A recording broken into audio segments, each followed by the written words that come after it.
Bom dia. Bom dia. Eu vou falar sobre um profeta mais famoso que esteve aqui.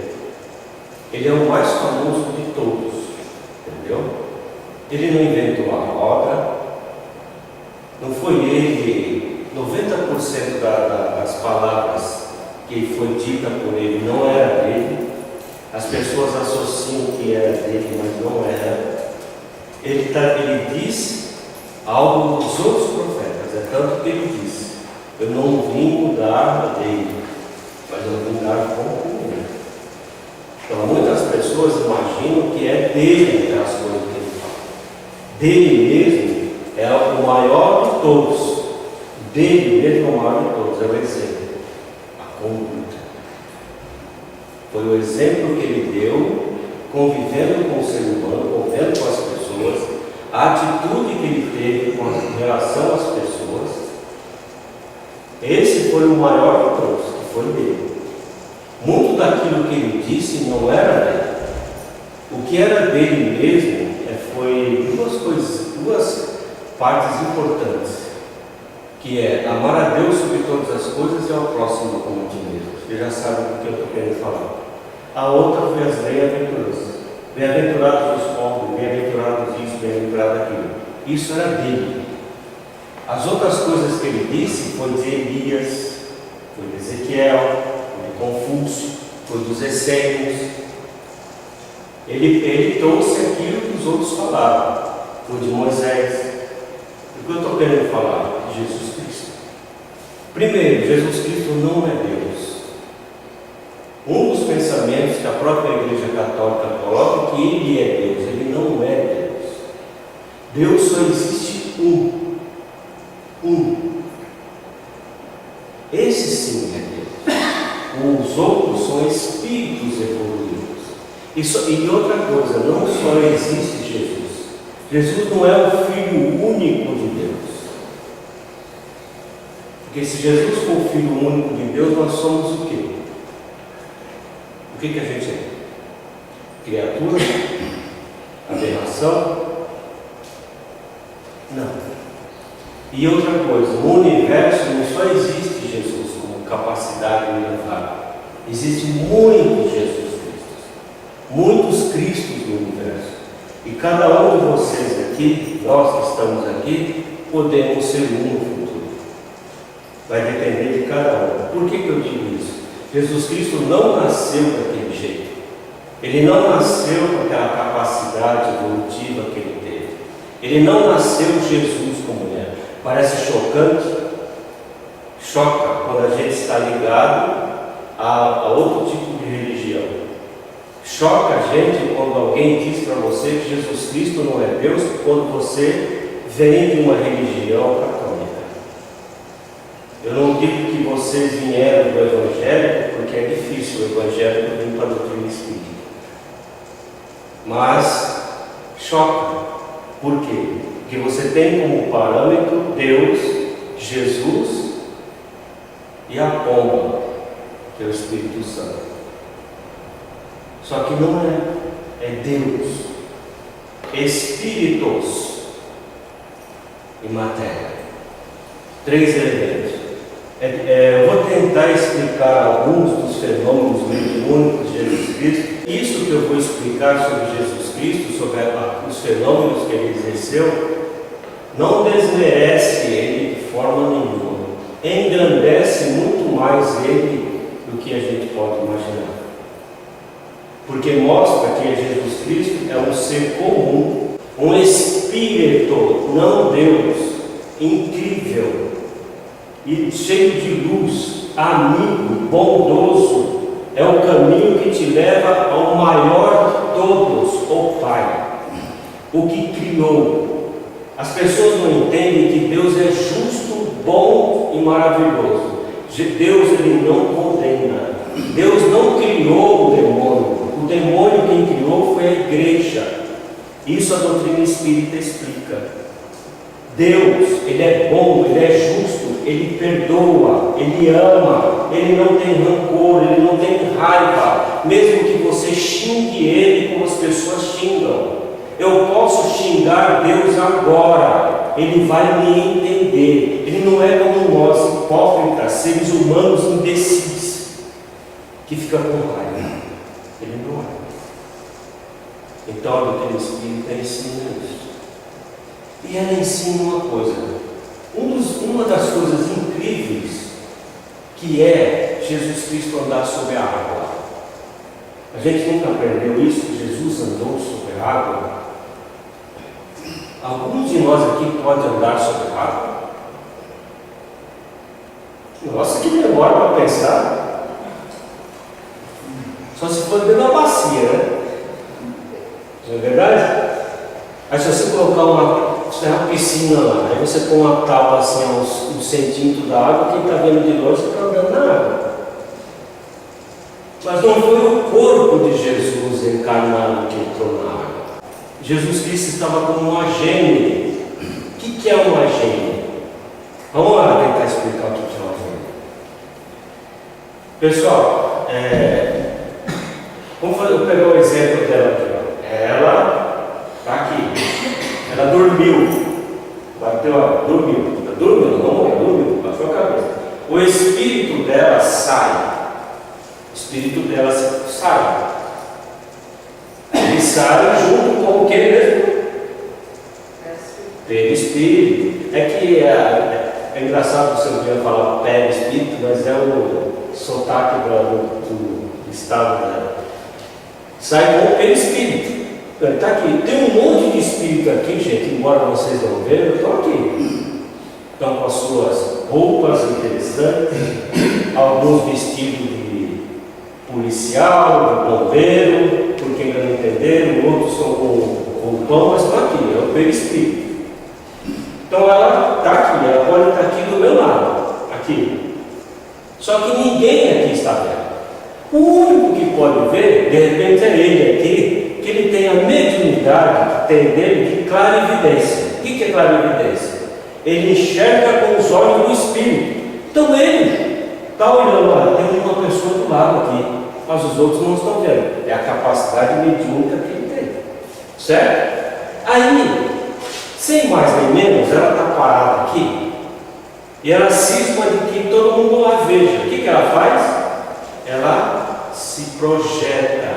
O seu perispírito, as moléculas se juntam, se materializa. Mas para que isso aconteça, tem que ter um médium de efeito físico por perto. O que é esse médium de efeito físico? É um médium que tem a capacidade mediúnica maior do que os outros. Então o ectoplasma dele é muito mais poderoso do que os outros. Aí ela, por intermédio dos espíritos superiores, que quando eu digo espíritos superiores, é a organização divina. Capta da Rosemary, o ectoplasma. Quem assistiu os Caça-Fantasmas aqui? Só eu. O ectoplasma é aquela coisa verde. Sabe que o fantasma tinha aquela gosma verde? É que está lá. Vem, faz parte do perispírito e ela aparece para todo mundo. Ela aparece. E quando ela se condensa mesmo no perispírito, ela fica igualzinho a todos que estão aqui. E se ela se materializar muito mais forte ainda, ela chega na conversa que nem eu, ela cumprimenta, ela abraça e ela some. Foi isso que aconteceu quando Jesus Cristo apareceu para as mulheres. O corpo de Jesus já estava morto. Não foi o corpo de Jesus, como a igreja fala que ressuscitou. Foi o perispírito, Jesus com o perispírito que se materializa. É tanto que antes, como ele estava ainda condensando a sua forma física, o que ele diz para Tomé, para os outros? Não toquem em mim ainda. Por quê? Porque se Tomé fosse colocar a mão ia atravessar, ia passar. Então ele estava ainda se firmando no perispírito. Depois que firmou, ele procurou. Os apóstolos estavam lá pescando.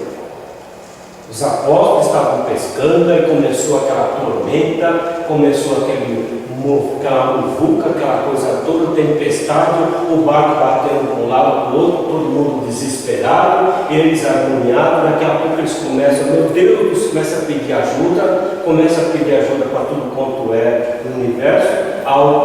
eles ali perto de Jesus, se Jesus Cristo estivesse aqui nos ia ajudar. Jesus Cristo estava lá em algum lugar, ninguém sabe aonde, mas ele estava em algum lugar. Podia estar debaixo de um pé de árvore, ele podia estar na casa do caminho sentado. Como ele era um espírito de uma concepção evoluída gigante, o que ele fez?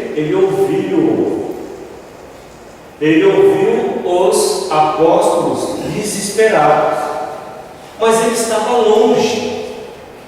Seria a mesma coisa de que os apóstolos estivessem numa distância como daqui na Penha. Ele aqui. Ele conseguiria andar até lá? Só se ele fosse um marinheiro circulando. Mas ele não ia fazer isso, porque ele não derrogar as leis. Jesus, ele não derroga as leis do Criador. O que ele faz? Ele se concentra. Ele se projeta. Ele sai do corpo. O corpo dele fica adormecido. Dormindo. Ele sai. Com o Espírito, ele vai rápido. E quando ele chega, o que ele faz? Ele se materializa. O perispírito dele se materializa. Ele fica tangível. Os apóstolos vêm e ele vem andando na água. Por que ele vem andando na água? Porque ele é um corpo perispiritual. Ele vem pisando na água. Quem olha fala, dá ruim. Aí ele aparece. Como ele conhecia os elementos? Como é assim? Os espíritos podem fazer aparecer uma garrafa aqui. É só misturar o fluido cósmico universal com o ectoplasma do médium e ele aparece o objeto. Eles podem criar uma maçã aqui, eu entregar a maçã para o Sr. Jorge, o Sr. Jorge morder a maçã e ela vai ter o mesmo gosto, só que desaparece, some. Porque são os espíritos que, conhecendo o laboratório do mundo invisível, eles podem produzir. Eles produzem remédio. E Jesus Cristo, conhecendo o elemento, conhecendo o planeta, o que ele faz? Ele acalma aquela tempestade, mas ele vem andando lá. Aí ele chamou de quê? Homens de pouca fé. Se tivessem fé, ele cumprimenta. É aquela cena em que Pedro, olha, vê Jesus na água, fica tão feliz de Jesus Cristo ter abrandado tudo, ele se lança na água e sai caminhando. Por quê? Só que ele dá alguns passos e tchum, porque ele está com o corpo pesado. Ele não andou, ele dá alguns passos e cai. Jesus pega, puxa, tenha fé, homem de pouca fé, tenha fé. Ele leva, coloca, Jesus está na água, só que Jesus desaparece. Por quê? Porque ele usou o elemento, ele conhece os elementos, ele conheceu, ele materializa seu corpo físico. Para vocês entenderem melhor, tem que ler lá o livro e participar para a gente compreender melhor. Estou tentando dar um parecer. Parece absurdo, mas não é. Outra coisa, Jesus Cristo, o que ele faz? E o pão e o peixe? E o pão e o peixe? Aquele bando. Quando a igreja ela coloca que era quantas pessoas que estavam passando fome ali? Poucos.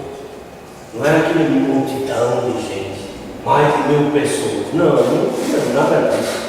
Gente, os seguidores no passado eram poucos. Seguimos poucos. Por incrível que possa parecer, gente, a pessoa o profeta mais famoso até Jesus Cristo era João Batista. João Batista tinha muito mais seguidores do que Jesus Cristo, porque Jesus Cristo, quer queira ou quer não, era seguidor de João Batista, também acompanhava. Antes de Jesus demonstrar-se para o mundo, Jesus Cristo seguia João Batista. Era como se João Batista estivesse ensinando ele, explicando para ele, embora sendo primos os dois. Aquela hora que vai o batismo, que o batismo era natural. O batismo queria dizer, agora você pode fazer. É a mesma coisa de hoje, você está tendo uma aula para ser motorista, você vai passar pelos testes, e quando você passa, a pessoa diz, agora você pode dirigir. E Jesus, ao seguir, acompanhando João Batista, disse: agora você pode. E ele foi. Só que João Batista tinha muito mais seguidores. E Jesus Cristo começa a ter vários. Por quê? Porque a sua conduta, o seu jeito de ser. João Batista era aquele indivíduo que ele explicava para você, se você não entendesse, some daqui. Era assim. Se você retrucasse, levava até uma cajadada na cabeça. Ele era ignorante. Ele não era de poucas conversas. Jesus é o contrário. Se alguém xingasse Jesus, ele olhava para você e virava para o lado e continuava. Por quê? Porque ele entendia, ele compreendia. Ele não dava importância para isso. A visão de Jesus Cristo comparada à nossa é essa. Ele enxergava lá adiante. Jesus, ele enxergava as consequências que a gente não enxerga. A gente não consegue enxergar isso. A gente é igual o faroeste. Você vê, ele punha a arma lá e dane-se o que for, e a bala fogo. Não. Jesus parava, se eu empunhar essa arma aqui, a bala vai para onde? Se ela ricochetear ali, ela pode atingir ali. Era assim ele. Olha o estado de evolução do Cristo. Diferente. Então esse tipo de conduta dele fazia com que as pessoas se aproximavam. E fazia as pessoas terem um certo medo de receber, medo de estar fazendo alguma coisa errada, quando estavam criticando a mulher de vida difícil. Porque aquilo de fácil não tem, né? Não queriam apedrejar ela, não queriam matar ela, porque ela foi pega em adultério. O que Jesus Cristo fez? Ele brigou com todo mundo. Ele chamou todo mundo de vagabundo, sem vergonha, como a gente faz. Ele fez isso. Ele falou: não, você está errado, você fez isso, Jesus Cristo fez isso. Ele chegou para o seu Jorge, você nunca mais faça isso, você não tem vergonha que ele fez isso. O que ele fez? Ele pegou a pedrinha. Quem de vocês tiver sem pecado, que atira a primeira. Isso é pior que isso. É a pior coisa que tem, é justamente isso, é uma paulada. Muito mais do que apontar.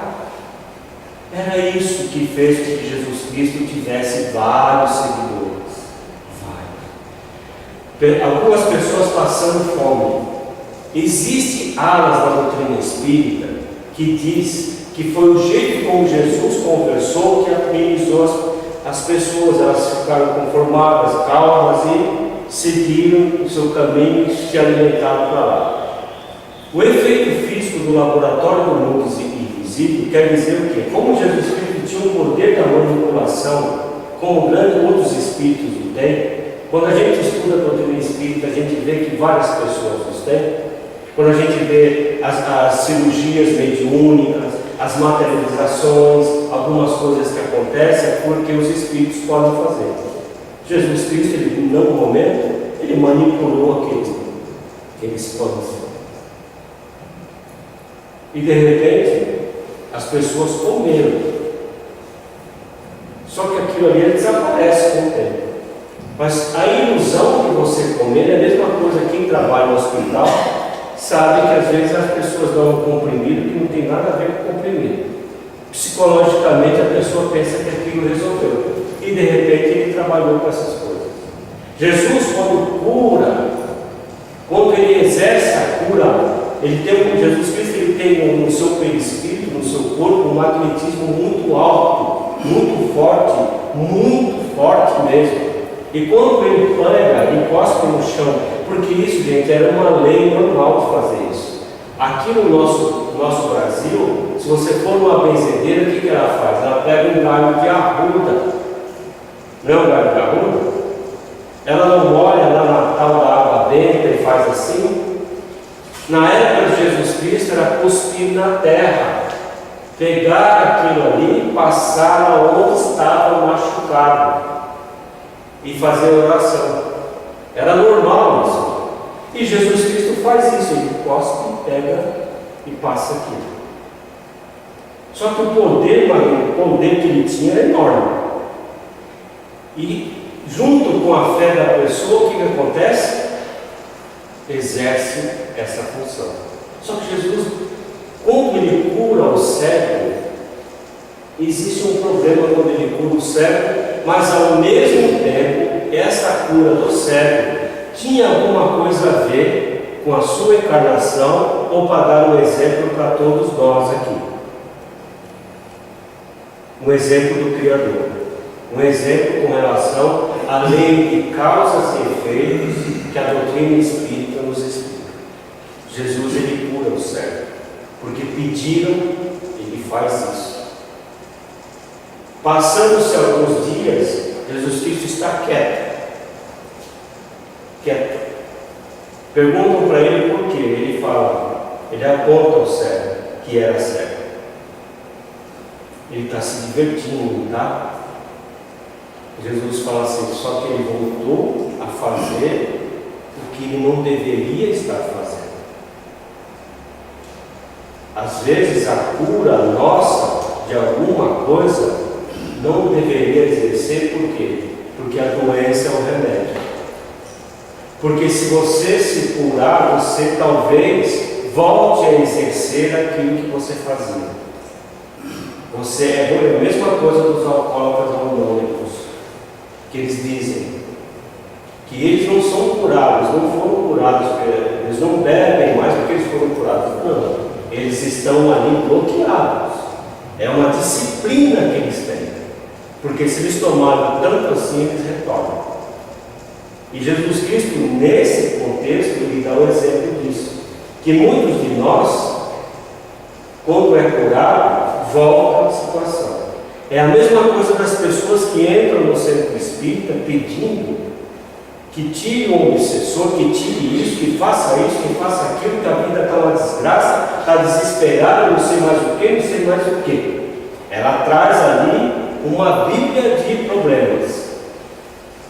E os espíritos, com a ajuda dela, dos outros espíritos, do Criador, alguma coisa, ou na câmara de fluidoterapia, não sei, resolve o problema. Ela amenizou. O espírito obsessor se afasta. O que a pessoa faz? Em vez de ela permanecer tomando o remédio, insistindo, modificando, o que ela faz? Ela volta para a sua vida. Passado algum instante, ela quebrou o bloqueio, o espírito obsessor retorna e leva a vida dela ao buraco de novo. Então, Jesus Cristo está dando exemplo disso. Ele dá esse exemplo. E ele produz energia. Por exemplo, Jesus Cristo tinha um magnetismo muito forte. Só que ele dizia também uma coisa: não era ele que curava. Incrível isso, né? Jesus disse: não foi eu que curei, a tua fé te curou. Por que ele está falando isso? Porque é a nossa fé mesmo que cura, que modifica. Não é Jesus Cristo. Ele é simplesmente a chave que está ali. Porque por isso que as pessoas às vezes se ajoelham diante de uma estátua, né? Ou vai até o Rio de Janeiro, se ajoelha diante daquela estátua, ou vai até o Nordeste, né? Se ajoelha diante das estátuas do Padre Cícero, ou aqui perto agora tem duas aqui, e diz que foi a santa ou santo ou quem curou. Não foi. Foi a sua própria fé. Aquilo que o Criador coloca em você, força de vontade, disciplina. E isso que Jesus Cristo ensinava. Ele não curou ninguém. Foi a sua fé. E aí, quando ele curava, ele falava: não fala para ninguém. Só que as pessoas não falavam. Então, você vê, eu não estou desmerecendo ele, eu estou engrandecendo ele. E Jesus, como eu voltando desde o início, ele não nasceu daquele jeito. Ele não nasceu assim. Ele reencarnou por muitos mundos. Ele viveu por muitos mundos. Ele teve muitas encarnações. Jesus Cristo teve nas condições que talvez a gente esteja aqui. Ele é um espírito antigo. E eu vou dizer uma coisa para você: pode calhar que nós sejamos tão antigos quanto ele. Pode acontecer. De nós sermos tão antigos quanto Jesus Cristo. A única diferença é que a gente vive o mundo assim, ó, esperando, como aquela música do Raul Seixas, com a boca cheia de dente, sorrindo, esperando a morte chegar. Ou então, lá, faz isso. Porque o Criador, Ele coloca na nossa vida os caminhos para você melhorar. Só que a gente não aproveita. E Jesus Cristo aproveitou. Tanto Ele como os outros que tem no universo. Não existe só esse planeta de provas e expiações. Esse é um planeta de provas e expiações no universo. Em uma escala de provas e expiações. Que eu sempre comento para o pessoal. Nós estamos num planeta de provas e expiações. Só que a gente não sabe se é A, B, C, D, E, F, G, H. A gente não sabe que categoria é. Então a gente tem que vencer as categorias. Combater, superar, vencer. E para vencer isso, a gente tem que estar encarnados. E é encarnados em família, principalmente, que o duelo é forte. É em família que o duelo é forte. Por que em família o duelo é forte? Porque o Criador faz isso. A armadilha do Criador é você tem que resolver. Você tem que resolver os seus problemas. Você tem que salutar, né? Modificar. Então acontece isso. Quando modifica, você passa para outro. Você vai evoluindo, você vai subindo. E Jesus Cristo passou. Talvez Jesus Cristo não tenha carregado marmita, porque o mundo que ele encarnou não tinha marmita, mas tinha outra coisa. Mas não se choca, mas Jesus Cristo também foi. Talvez ele tenha sido um encrenqueiro nas encarnações que ele teve há bilhões, trilhões, quadrilhões de anos atrás. Talvez a gente nem nunca reconhecesse. Se o Cristo chegasse aqui, pegasse a gente e falasse, está vendo aquela peça rara ali? Traiu. Você fala, é porque ele evoluiu. Agora eu vou perguntar uma coisa: você já imaginou se os Espíritos, Jesus que se projetasse aqui, levantasse o véu de todos nós aqui e falasse, olha, está vendo quem vocês eram na encarnação anterior? É só a gente analisar esta nossa aqui. Analisa a nossa de hoje, você sabe a tranqueira do outro. Aí imagina a outra tranqueira. Mas ele conseguiu superar, vencer. Esse é o favor. Por que isso, gente? Por que Jesus Cristo também evoluiu? Porque é o padrão do Criador. Seria injusto o Criador criar um ser soberano e os outros sofrendo. É ilógico Deus criar anjos e criar o ser humano sofrendo. Não. Você se tornará um anjo. Você se tornará um Cristo no universo. Esse é o conceito do Criador, é a evolução. Todos nós temos que evoluir. Entendeu? Gente, o ponto do Senhor Jesus Cristo é isso. Você não desmerece Ele, você engrandece Ele como um Espírito gigantesco que Ele é, um Espírito bondoso. Não vai voltar mais, esqueça. Ele não vai vir num cavalo alado, levantando as pessoas do túmulo, separando para lá e para cá. Não, é a lei, o evangelho dele é que vai fazer isso. É que vai fazer isso. Feliz daquele de nós aqui que um dia tiver o privilégio de pelo menos olhar ele passar por uma janela. Feliz. Porque isso prova que você está chegando perto da evolução. E feliz daquele que um dia bateu um papo com ele. Feliz. Porque para a gente conversar com Deus, tá bom, gente? Que todos vocês tenham uma ótima macarronada. Aguente esse calor que está bravo, que a culpa é nossa mesmo. Entendeu? E vamos, né?